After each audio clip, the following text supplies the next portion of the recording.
کسی کی توہین نہیں کی، توہین کرنے والوں کو کہا ہے کہ رک جاؤ۔ بزرگوں کی جتنی وہ احترام کرتے ہیں، مجھے انہوں نے احترام سکھایا ہے۔ میں آپ کو گواہی دیتا ہوں، کلام پاک سامنے رکھا ہوا ہے، کبھی کسی کی اہانت نہیں کرتے۔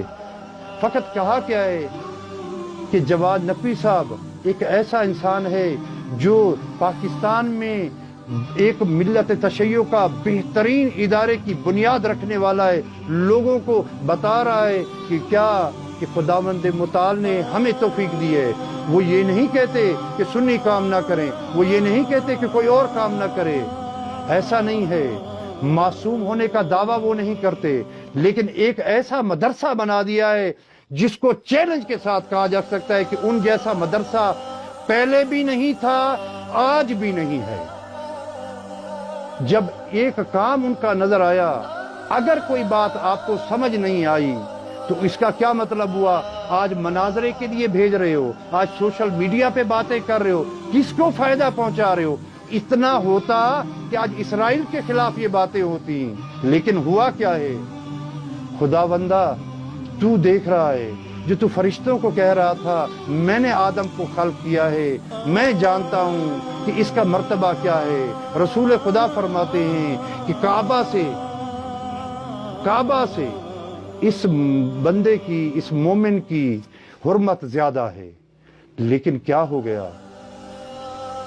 اگر ایک لحظہ یہ بھی سوچ لیا جائے کہ ان کی زبان سے، جواد نقوی صاحب کی زبان سے ایک جملہ نکل گیا ہے جو ہمیں سمجھ نہیں آیا، تو پھر کیا ہوتا؟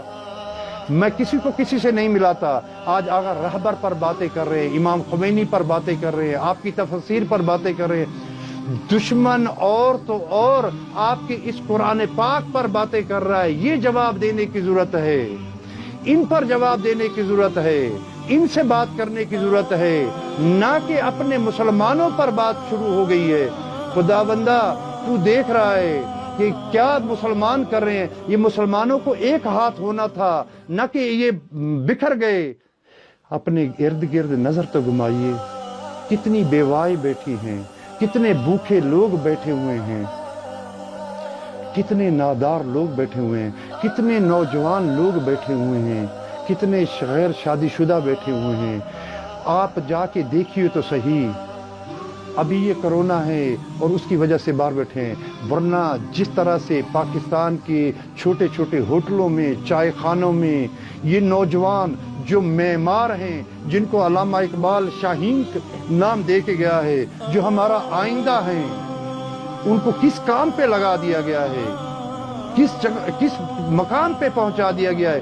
انہوں نے تو ستاروں کو کمند ڈالنی تھی، انہوں نے تو قرآن سے لینا تھا، انہوں نے تو اہل بیت علیہ السلام کے ساتھ جڑنا تھا۔ خداوند متعال اپنے نبی کو بھیجتا ہے، جاؤ ان کو میری باتیں بتاؤ، جاؤ ان کو میری باتیں بتاؤ۔ ہم نے ان کو چھوڑ دیا، استعمار کو لے لیا، اہانت شروع کر دی۔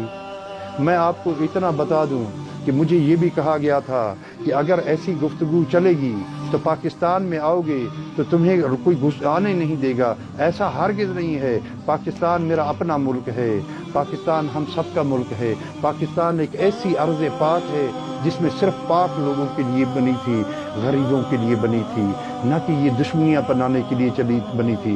میں ابھی بھی آپ سے کہتا ہوں، پاکستان ایک ایسا نعمتوں سے مالا مال ملک ہے کہ دنیا کی نظروں میں یہ موجود ہے، لیکن اگر نہیں ہے تو اپنوں کی نظروں میں نہیں ہے۔ آپ اپنے گھر پر توجہ دیں، اپنے بچوں کے ساتھ بیٹھیں، قرآن کے مفہوم کو سمجھیں، ایک آیت درست کرا دیں۔ میں اپنی بہنوں سے کہتا ہوں، کتنی گلے اور شکوے کر لیے، اب چھوڑ دو گلے شکوے کرنا، اب چھوڑ دو گلے شکوے کرنا۔ اپنے گھروں کو آباد کرو، اپنے آئندہ کو آباد کرو، اپنے بچوں کو اپنے ساتھ بٹھاؤ اور ان کو تعلیم و تربیت کی طرف لے آؤ۔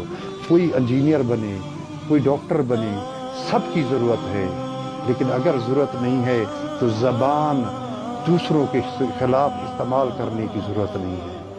اب اگر آنا ہے تو نظریات پر بات کرو اور چند لوگ بیٹھ کر یہ بات کریں۔ یہ کیا ہوا؟ جو ایک جاہل ترین انسان ہے وہ ایک عالم ترین کے خلاف بول رہا ہے، یہ کیوں ہو گیا؟ یہ ایک تھا جو آپ کی خدمت میں پہنچانا تھا۔